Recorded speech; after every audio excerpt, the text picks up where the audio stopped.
Welcome to the Personal Development Mastery Podcast. I'm 𝗗𝗄𝗵 and my mission is to inspire you to rise up, grow, stand out and take action towards the next level of your life. I interview leaders, influencers, entrepreneurs, authors, exceptional people who can and will inspire you to improve your life. Tune in for 2 episodes each week and make sure you subscribe to the podcast to get the episodes as soon as they are released. In today's show, it is my real pleasure to speak with Dean Fox. Dean, you are a mind performance specialist, an international speaker, a business consultant and coach. A few years ago, your life totally spiraled out of control with one blow after another. Bankruptcy, almost fatal car accident, deciding to end your life. And then you had an epiphany that changed all of that. You are now passionate about helping business owners and entrepreneurs end procrastination and take inspired action to achieve their goals and dreams. Dean, I am delighted to have you on Personal Development Mastery today. It's a pleasure. Thanks for inviting me, Aggie. And this is actually the second time that we are talking on the podcast because I spoke with you for my previous podcast a couple of years ago, and I wanted to expand on some of the things we discussed at that time and also, discuss some newer things that came across. Then I would like to start with some elements of your story, some background that will help the listener get an idea of who you are and especially that big turning point in your life that completely changed that. So would you like to share some elements of that with us, please?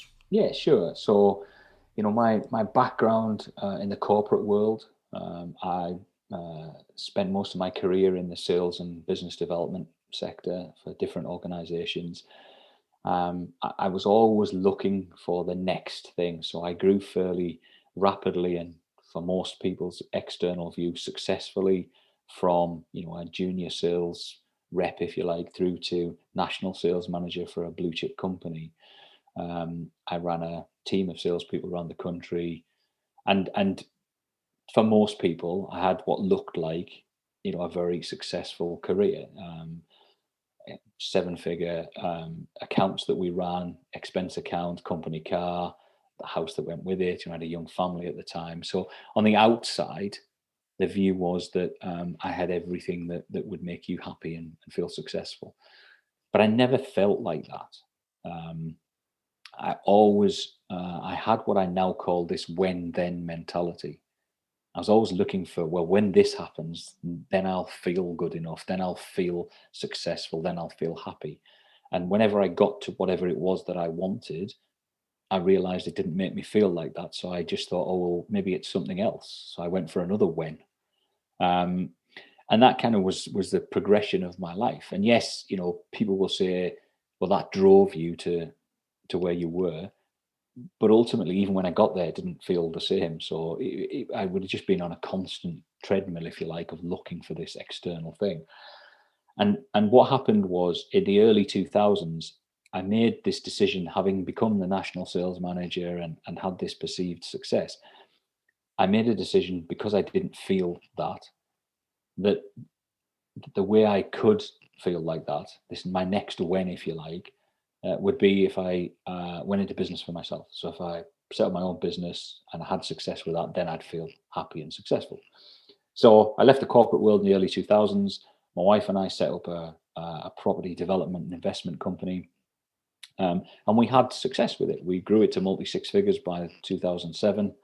And we were looking at, what that might do and how that might develop into a 7-figure business and beyond. And then 2008 happened.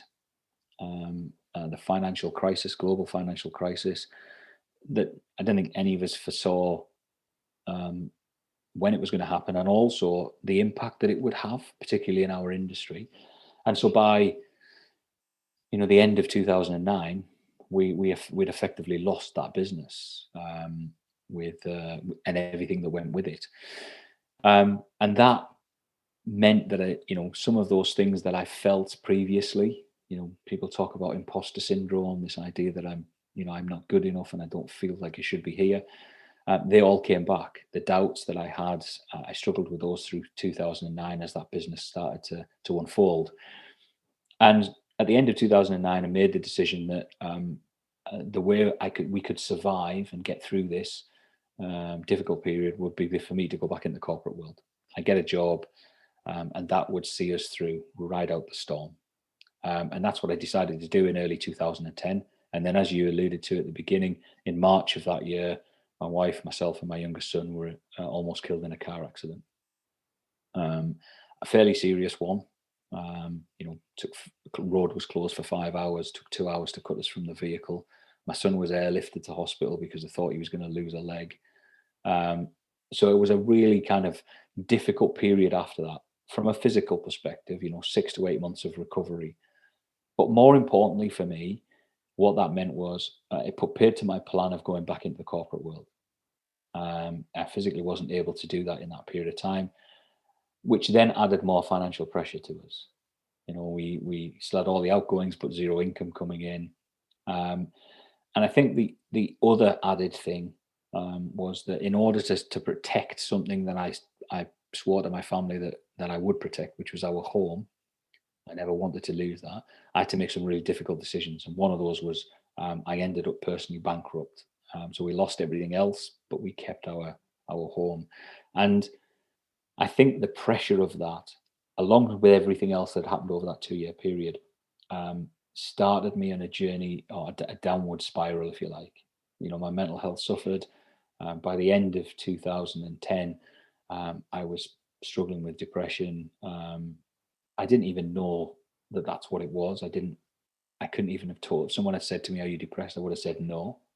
But I describe it often as if I was swimming against the current. Every day was a struggle and a battle. And it drew me to a point where in December of that year, I'd left the house one morning. I said to my wife I was going for a walk to clear my head and kind of think about our next steps and how we got back to where we should be. But the truth was that wasn't why I was going out. I left the home, went to some woodland near where we lived, and I made the decision that I was going to take my own life. I felt my family would be better off without me, that they were in the position they were in because of me. And also just that I didn't feel like I had anything else to give, that the world would be better off. But the turning point, if you like, the epiphany for me was that in that space, when I made that decision, there was a period of time, for however long it was, minutes or seconds, where it was as if someone had lifted all of that stress and pressure off and allowed me some time to think without it. I just felt extremely calm and peaceful and with no worry or anything. It is as if everything fell away for just a short period of time. And it was in that space that I was able to ask some questions of myself, I suppose. And the biggest one was, why? Why am I going through all of this stuff? Why did I not die in a car accident 8 months ago, but are looking to end my life now?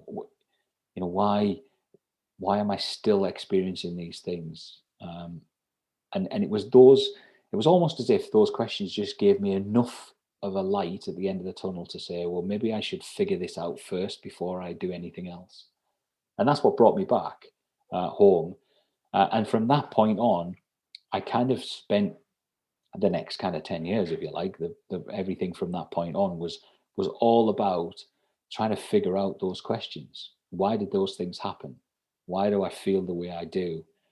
Why do I do the things that I've done? Why did I not do some of the things I maybe should have done? And it was that journey for myself that brought me into this space of personal development and coaching and speaking without any plan of ever doing that. It was never a strategic decision. And I say often this idea that there's a lot of pressure on people these days, I think, to find their purpose. What is it they're passionate about? But my own personal opinion, and I genuinely believe this, is you don't find a purpose finds you. Your job is only to be open to it when it comes along. And so I had no intention of being a coach or a speaker or anything like that. It just happened that way. That was my purpose. And I realized as I started to be open to those opportunities that that's what I was meant to do. And that the reason I went through all of those things was to be able to share what it's like to go through those things, to help other people who may be going through them or may not yet have gone through them. Mm-hmm. And that's kind of, in a nutshell, that's what brought me to doing what I do today. Yeah. That moment in that day when you had that short period of peace inside your head, that space of peace that allowed you to ask a different question or find a different answer. For me, when you describe that, it certainly sounds like some kind of guidance, some kind of, this is not the end, Dean. Yeah, but you're right. If people had asked me at the time, what happened that day, I couldn't really describe it.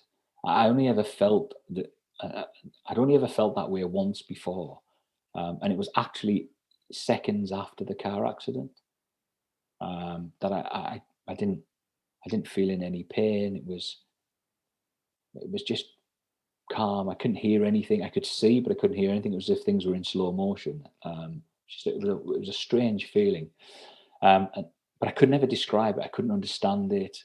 But looking back, and the things I've gone on to study and learn now, that's exactly what it was. It was this ability, like I say, it was almost as if somebody lifted everything off and said, "I'm going to give you just a few moments without any pressure, in complete peace to think about what's happening before you make this decision, and then we'll discuss it when you've decided after that, if you like." And so it definitely did feel like that. Looking back now, that's definitely what it was. It was somebody, and all of those things that happened were points that led up to there. For me, they were all guidance. They were all directional. They were all pointing me to somewhere else. But as I said, this idea of that a purpose finds you, but you have to be open to it. I just wasn't open to it, and it was giving me nudges, and it was giving me, signs, if you like, and I was ignoring them. And then, it gave me some things to change the direction physically. So I definitely feel like that now. That's what happened. More so over the last probably 3 or 4 years than before that. But definitely, yes. Thank you. It's the guidance is actually, I haven't been on my own circumstances, shall we say, that one day something happens and changes completely how your life turns up after a few years. It's always truly fascinating as such. Tell me, do you want to tell me also about when you got back and what happened that change that you had afterwards? Yeah, so coming back home, I went back into the house. I went into the office that we had at home, into the library section of it where we had our books, and I think I was just looking for some inspiration. I was looking for something to kind of give me a sign that I was doing the right thing, that there was more to be found. I should learn, there was some answers to the questions that I had. And I took a book from the bookshelf, which is called Think and Grow Rich. I'd read it numerous times before that, but never really got anything from it, if I'm being brutally honest. But it was the copy I took, which is the one that's on my desk here, which is kind of, as you say, I carry it. It's kind of an ever-present version. Is a copy that my son bought me, and he bought me at the airport on the last family trip we took in 2008. So just before the financial crisis hit us, we were on a family trip, and he bought me at the airport, and I kind of read it. It was to read on the plane, and I'd read some of it, but like I said, I didn't really get any. But that day, I took it from the shelf and started to read it, and I couldn't put it down. I saw things in there that I'd never seen before, and obviously they were there. But I say now when I'm talking to people that we don't see things that we never saw before. We see things in ourselves that weren't there before. And I couldn't put it down, and I haven't. You know, I often talk about this idea that I read it every day. I've been reading it ever since. And I have various copies of it on my bookshelf. And people ask me, you know, why have you got 3 or 4 copies? One of the reasons is that the copy that I started reading, and I still go to often, but it's kind of, you'll be able to see probably, it's full of kind of notes and highlighting and all sorts of stuff. Yeah. But I also have a copy that doesn't have anything in it. And sometimes I read that. Like it's your first time. Yeah, yeah. And I do it specifically because of that. Because what I found was, over the years I've been reading this, is I often read, and I'll read the bits I've highlighted, and I'll read my notes. And you know, yes, it helps and it confirms some of the things.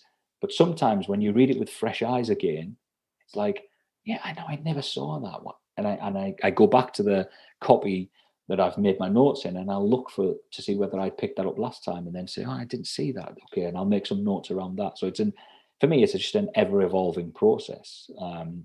And so people look in the copy that I have, and they'll see it highlighted in different colors, and because, you know, it's things I've gone back to the second after I've read a clean copy, if you like.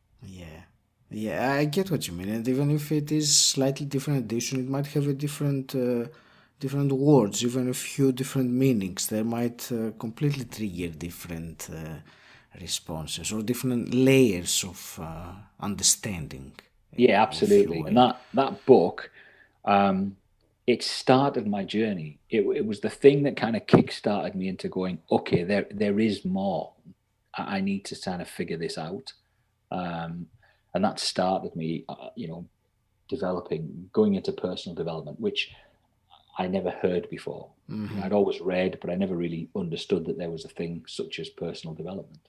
Yeah, I get it. And that's actually one thing that I wanted to discuss with you about. In terms of personal development, the lack of implementation of knowledge, because the knowledge is out there. All the personal development books, courses, seminars are out there. So if someone could take that, not even all that, a fragment of that information and apply it, that would completely change their lives. However, the information is there, but the implementation is lacking from people. So I wanted a comment from you. Why do you think that is? Or what needs to change for that? I think there's 2 things. So one is, I use this phrase a lot. I talk about shelf development. Okay. You know, people buy things and put them on the shelf. Yeah. And, you know, people, I've been guilty of that in the past, whether it's been books or whether it's been courses or events. You know, I've gone to things and come away and felt great, but never done anything with the information. So 2 things. One thing I talk a lot about when people ask me, I get a lot of people who say, you know, could you recommend a book? You know, new people starting in entrepreneurship or whatever, you know, can you recommend something? And my answer to the question always is, yeah, what do you want to learn? Because I could recommend, you know, my bookshelf's full of books. I could recommend hundreds of books, but you know, what are you going to learn from the book? What is it that you want to get? So when I'm reading now, you know, apart from like Think and Grow Rich, I read intentionally. I look for something that I want to learn something about that, and then I'll go and seek something out and focus on it. And I don't necessarily just read the book and put it away on the shelf. I tend to keep it out. It'll be sat on the desk for months. So, you know, my wife sometimes says, are you still reading that? And I'm like, yeah, because, you know, I'm not just reading it. I don't read it just because I've read the book. I'm studying it. I want to know exactly what's in it. What can I take from it? How can I use it? So that's the first thing, is I think people don't do things intentionally. So personal development is full of, the industry's got lots of information, but it's full of lots of people who are just going through the motions of, you know, I've read another book. I was chatting to someone recently who said, last year I read 52 books. Yeah. And I'm like, has it changed your life? And they're like, well, no, not really. And I'm like, well, you could have read one book and it might have changed your life if you just implemented everything that was in it. I so much agree with you with this kind of speed reading, and let's read as much as we can, and let's put Audible on double speed so we can absorb more information. But what's the point? I mean, no matter how quickly you read, even if you read one book a day, you're still not even going to scratch the global knowledge. And yeah, I completely agree with you, Dean. And I have my own book which I read every day for years now. It's the Daily Stoic, which Yes, I I've got a repeat. copy of that. And I realize more and more the benefits of really absorbing some knowledge, whichever resonates with you, and really going into the depth and applying it. Because Yes. otherwise, it's lovely, but it's not a novel. All the personal development books are not novels to read. You have to practice, take the exercise, do what they say. Otherwise, it's you just waste your time. Really, might as well read a novel and enjoy it rather than reading Stephen Covey. It's not the easiest reading there is. Absolutely. And people have said that about Think and Grow Rich. People say to me, it's not the easiest book to read. Yeah. I'm like, no, but it's not designed for that. It's designed to give you information you can practically use. Exactly. If you implement everything that's in it, it can change your life. And I think the reason that lots of people don't implement it is because they've not done any of what I call the foundational things. So yes, there's a starting point for everyone. Reading Think and Grow Rich was my starting point, and I've read hundreds, if not thousands, of books since then. But the things that changed for me the most were when I started to do the work to change who I was in order to see the things in the books that I needed to see and then implement them. So the reason that most people don't get the results they want is because they don't take the actions that would lead to those results. And the problem for most people is, actions, and we talked about this a lot, but actions are a result of behavior. Results are the result of our actions or behaviors. And most people think, well, I'll change that. I'll change my actions or behaviors. But actually, actions and behaviors are a result of what we feel, and feelings are a result of what we think. And so we need to be thinking about making change at an identity level if we're going to have the results that we want, because otherwise they can't be sustained. You might get some results, but they'll not be sustainable. And that for me is why the personal development industry is it's prevalent, that there's this level of shelf development, that people are searching for things because they've not done the bit in the foundational bit, if you like, on themselves in order to get the information and take action on it in the first place. Yeah, and there's so many things that come to mind now with what you say about the Jim Rohn's practicing simple discipline every day, which it's things are much simpler in order to really create change. Not easy, but simple.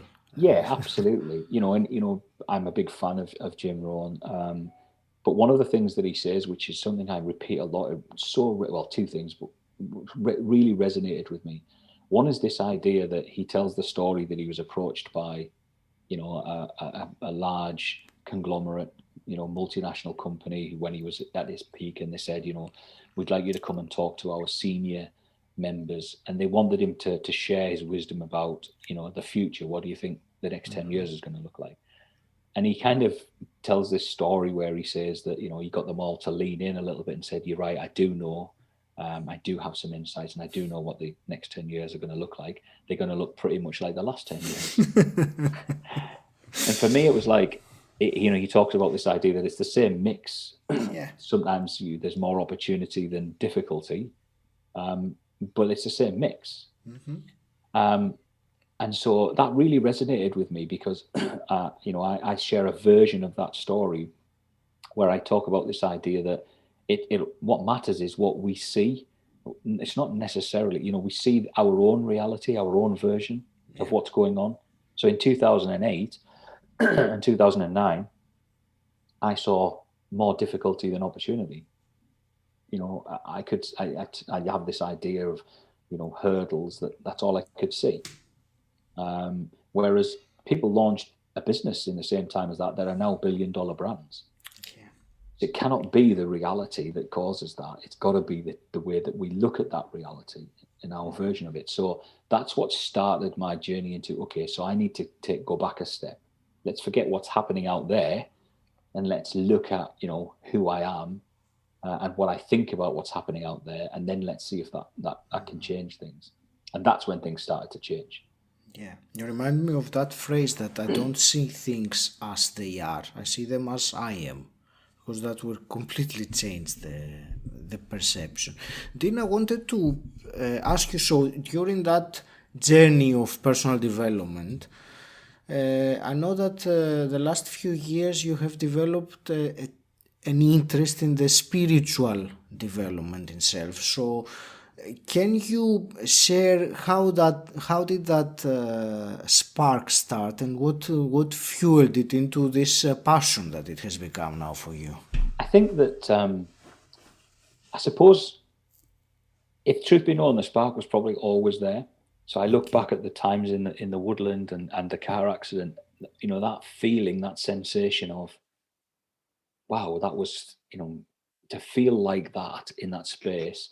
How did that come about? How do you end up like that? And I probably put it to one side as I started to work on myself and understand, you know, who I was and make changes, if you like, or reveal. I don't like the word change. I'm a big believer in we don't change, we reveal who we are. It's like peeling back the layers to reveal, you know, the truth of who we are.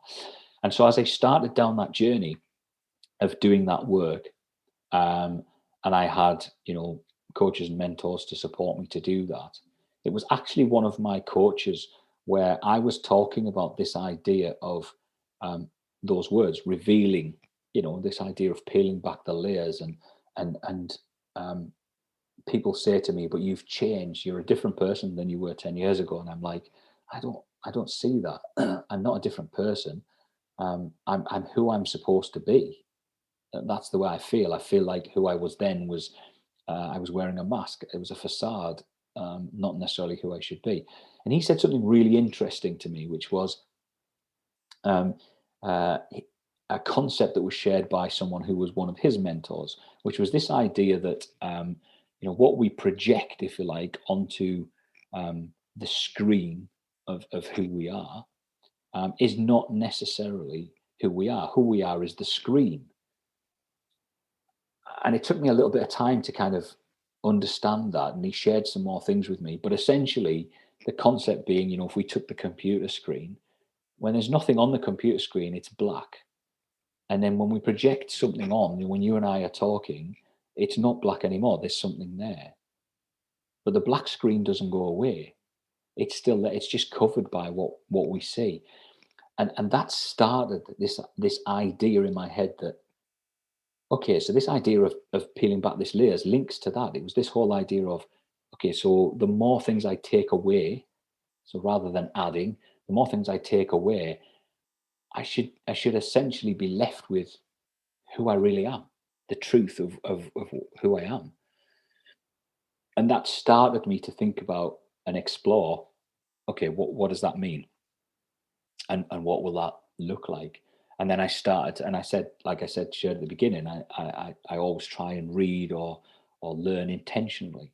And so I was like, okay, this is something that interests me. I want to learn more about this. And so I sought out some mentors, some people who were in that space to say, what does that really mean? What does that look like?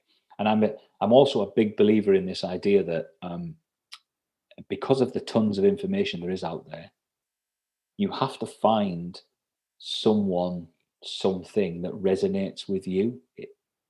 You know, from a coaching perspective, I say to everyone that I coach, when we're having an initial, let's say we're having a discovery call, it's as much about me discovering whether I feel I can work with them as it is about them discovering where they can feel they can work with me. And so there's tons of information out there, and I've learned and worked with lots of different coaches and mentors around the world, and they all have different styles. So it's about finding what resonated. So I went through, you know, lots of different people and mentors who share information in that space, in this spiritual space, to see if I could find what really resonates with me, you know, because I often describe myself as being spiritual but not religious, which I don't know whether that's actually a thing or not. Maybe they are the same, who knows? But I think that religious has a connotation for people. And I think once you start talking about, a denomination, or, using the word God or whatever, that people then tune in or out. People then make decisions about that. Whereas I found the mentors that resonated the most with me were those who didn't really necessarily talk about a denomination, or they just talked about this idea of the truth of who we are. And so, I've read lots of books of people like Eckhart Tolle, and some of his things really resonate with me. But I think there are two people whose information I kind of absorb the most at the minute. One is 𝗵𝗙𝗶𝗵, and again, there's parts of things that Movji says that really resonate. There's other parts where he does have a more religious aspect to what he says, and so it's about picking out the bits, I think, that kind of resonate, but also add to your understanding. Deepen your own learning. Because for me, it's the same as coaching. For me, like I said, it's about revealing the truth, and for me, it's about you don't learn something from someone and then go, right, that's it, I've learned it. They say something and that resonates with you, and then you internalize that and say, okay, let me kind of play with that, if you like. Let me experiment with that and see whether or not that seems true for me. And those are the kind of mentors. So there's a guy called 𝗵𝗻𝗄. His work really resonates with me. He's probably the one I read and listen to the most at the minute, because he's very, very direct in his viewpoint, but also very experiential. He's very much about, try this, tell me from your experience. How does it play out for you? What is your experience of this?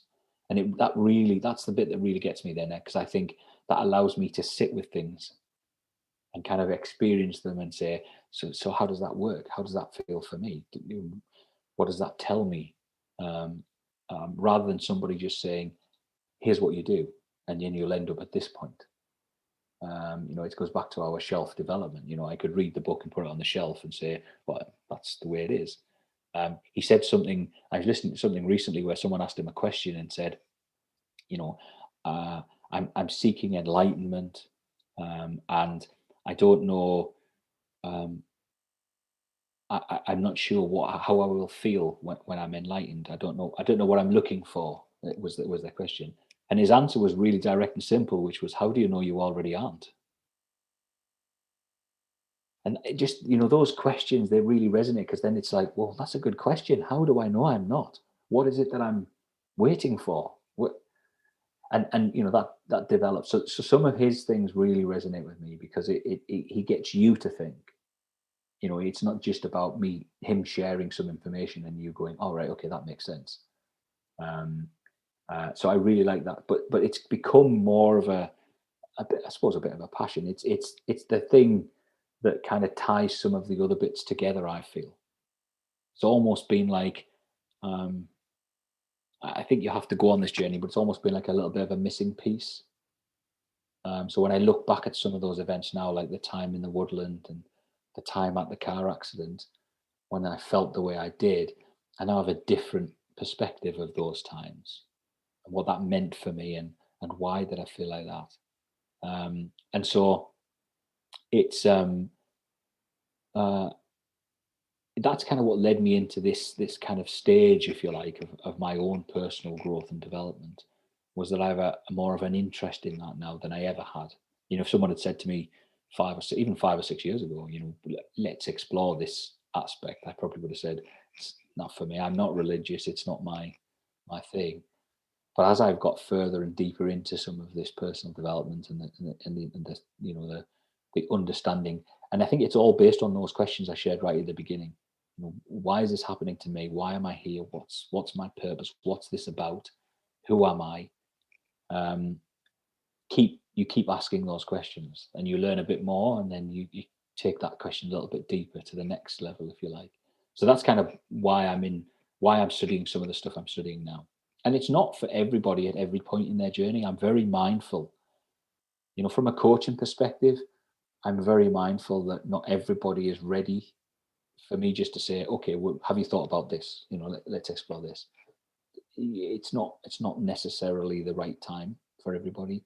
And it's about figuring out where they are and then helping them with what information we can and what implementation they can for that part of their journey.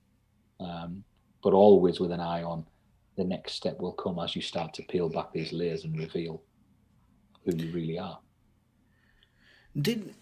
If we put side by side personal development and spiritual development, do you think that there is a point that one ends and the other begins, or do you think they go parallel, they merge? Is there, both of them, with both of them, you are required to look inwards, one way or the other. But what is the the difference, the fine line? Is there? I'm trying to find something here. Yeah, my personal view is I don't necessarily think they run parallel or one starts and stops. I think they merge, and I think that what happens is that when you are in the right space, on the right point on your journey, it's like I said earlier on about the purpose finding you. I think when you're on the right point of your journey, those parts that are merged, between the spiritual and personal development, you start to see them. And when you see them, there's an opportunity for you to say, actually, I'm going to explore that path a little bit. I'm going to, or you could say, no, I'm not going to explore that path right now. And so I think that they're intertwined. I just think they show up at various points in your journey. Yeah. I spent 5 or 6 years studying myself and learning some of this information before I ever got anywhere near thinking about what does that really mean? Those questions I asked myself. But yet when you hear lots of the mentors, in the space, whether it's particularly those who've been around for a long time, but whether it's Tony Robbins, whether it's Bob Proctor, whether it's any of the kind of those types of mentors, they all have a reference. There's always a reference to the spiritual part of their journey and our journey. So I agree. I think it's intertwined, but I think that as a coach, it's about finding where that sits for you. So I've been at events where Tony Robbins has shared some real deep stuff from a more spiritual perspective. Yeah. But I don't think he does that at every event. I think it's depending on where it sits in his space, and he's found his niche in terms of his business, but he's also obviously very self-aware, as is Bob, as a number of other people. And I think for me, that's what happens. I think that you start in the personal development because it's more accessible. Yeah. This idea that I'd like to make some changes to me or my life is more accessible at that level than starting from the perspective of, who am I? I get it. And there is also that you mentioned earlier, that the religion has all made us, even though I don't want to really leave the conversation to this, but religion has influenced the way we see about spirituality. If I were to ask you, what's your definition of spirituality then? What would you tell me? For me, it goes back to the idea of the truth. For me, that's all it is. It's this understanding of the truth about who we are.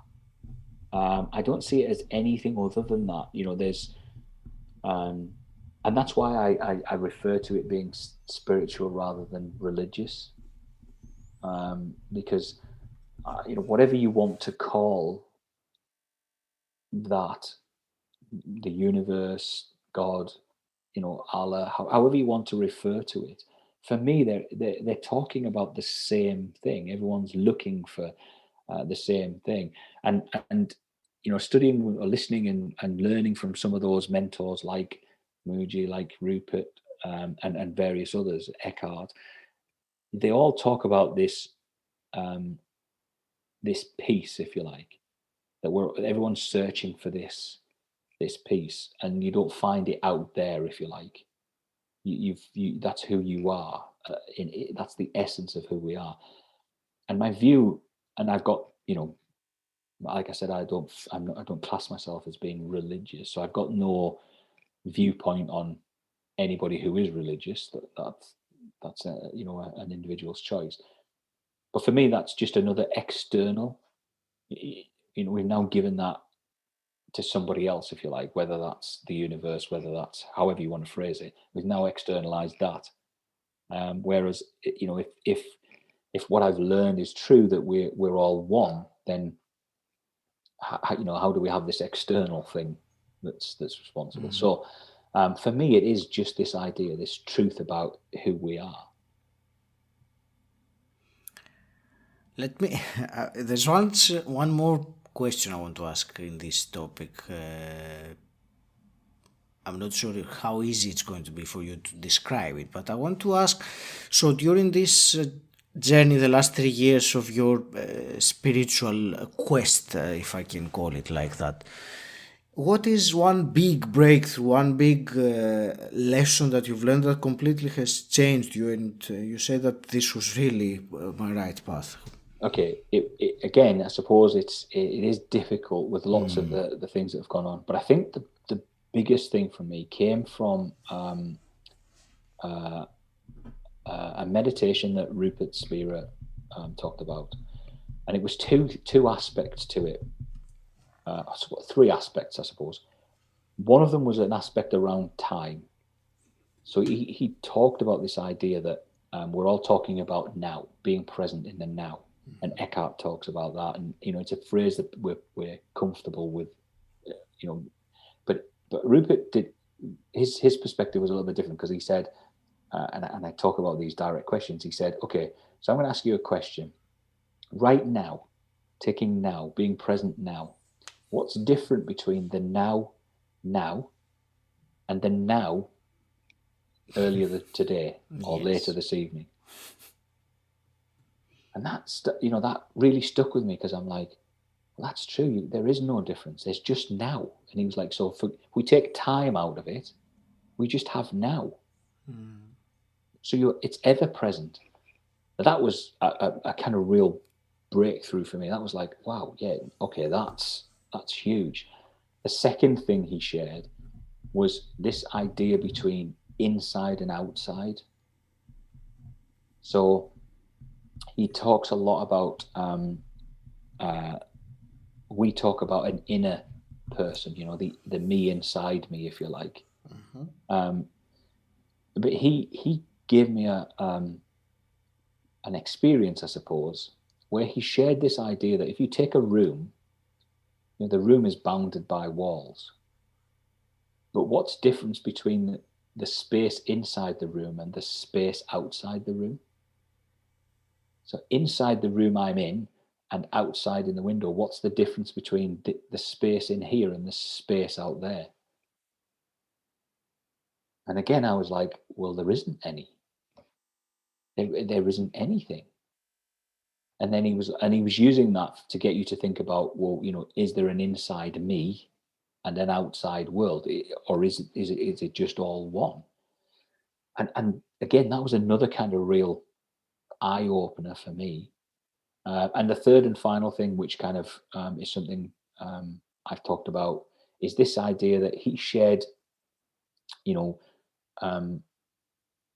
sensations, if you like. He talks a lot about sensations and perceptions, and our view, if you like, of how things should be. And he talked about, when you touch something, if you touch the desk, where's in your experience, where is that feeling?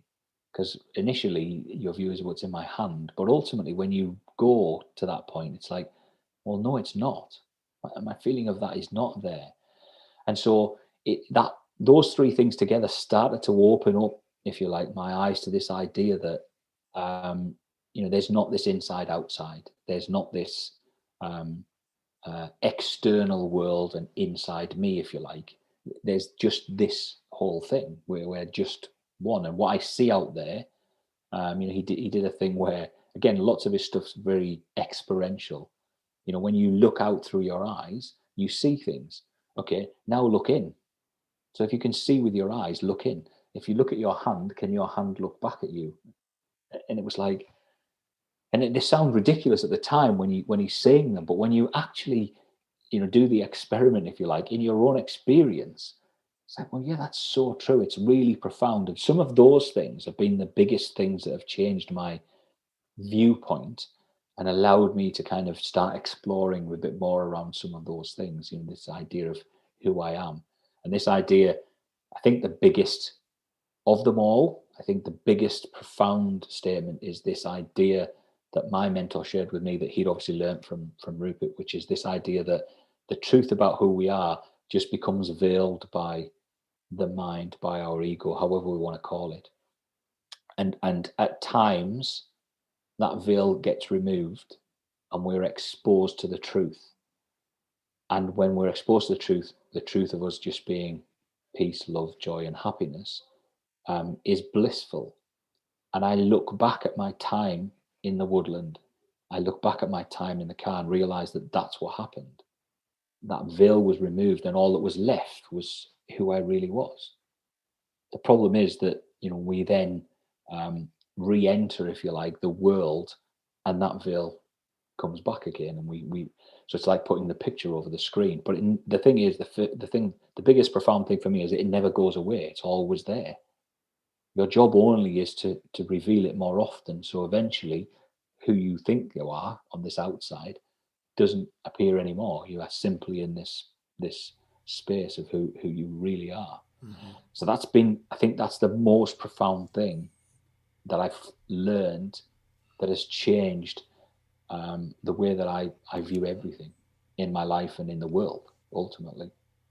I find it truly fascinating, and I know that for someone who may not be very, experienced with this, it might sound like the mind can't quite grasp it, but it's very different when you actually have the realization from inside that, that's how it is. And I've had some of my own discoveries similar, so it's truly fascinating and difficult in many ways to capture from a conversation.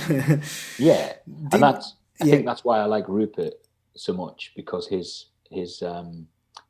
approach is not so much about the conversation; it's about that you try it. The experiential that you said, that's the only really way to describe it, because it is beyond the mind. You can't comprehend the mind using the mind. You have to go beyond that. For sure. He talks about this idea that you're trying to discover something about the infinite using a finite thing. The mind is finite, and it's trying to look at something. It's not possible to do that. It's never going to happen. Yeah. Then I would like to start wrapping things up with, it's been a truly fascinating conversation. One more time. So just a few quick fire questions then. What does personal development mean to you? Again, I suppose it's the same in that for me, it's all about this revealing the truth about who you are. Mm-hmm. The journey that you go on through personal development is about revealing the truth about who you are. And when you do that, everything else falls into place. I don't think it's about change, it's about revealing. Thank you. And if you could go back and meet the 20-year-old Dean, what's one piece of advice you would give him? I thought about this a lot, actually, because I've been asked it quite a few times recently, but it's a great question for reflection. Yeah. I think the one thing is, I suppose there's a couple of things. One is, I wouldn't necessarily change anything. Sure. But I would tell myself that that whatever happens is happening for a reason, and you need to trust the process. Mm-hmm. It will get you to where you need to be, but be more open to some of the signs. Trust your intuition more than you perhaps would like, because you will get opportunities, you will get signs to do things, and you may ignore them, but actually don't. Just go with the flow a little bit more. Because, like I said, there were times when I were given signs to make changes, if you like, or to go a different path and didn't. And so wherever you're meant to be is where you'll end up anyway. It's just about how you play the game on the way. Absolutely. Thank you. And then, emerging from this conversation we had today, if you were to give to the listener one actionable item that they can implement straight away or tomorrow morning and improve their lives, what would you advise? Again, I suppose the first question I would answer that with a question first of all, which is what would they like to change the most? Yes. But I think that one of the things that I did, which had a profound effect in my life, is that once I decided what it was that I wanted, whatever that was, and I spent a lot of time. I have a process that I use for that. I spent a lot of time developing that. So I suppose that the tips are three things. They're in three steps. The first of all, be very, very clear on exactly what it is that you want. Even if you have to change that over a period of time, or narrow it down, focus it more, I suppose. Maybe not change it, but focus it more. But be as clear as you possibly can on what it is that you want. And be prepared to say no to things that aren't aligned with that. So the number of times I hear people saying, this is what I want for my life, but I'm having to do this. So, well, you don't have to do that. You could do something else that's aligned with what you want. You're free to change. And the third thing in that step is write whatever it is that you want down onto something that you can see and have with you every single day, to make sure it stays at the front of your mind and you become immersed in what it is that you want. Because I think it's one of the things that is really simple to do, but can have a profound effect if you use it effectively on an ongoing basis. It's like everything we talked about earlier. If you don't implement it, then it's not going to do anything.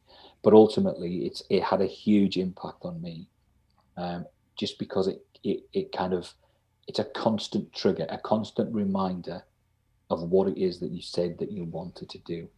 And you can then take action on it long after the time when you first said, this is what I'd like to do.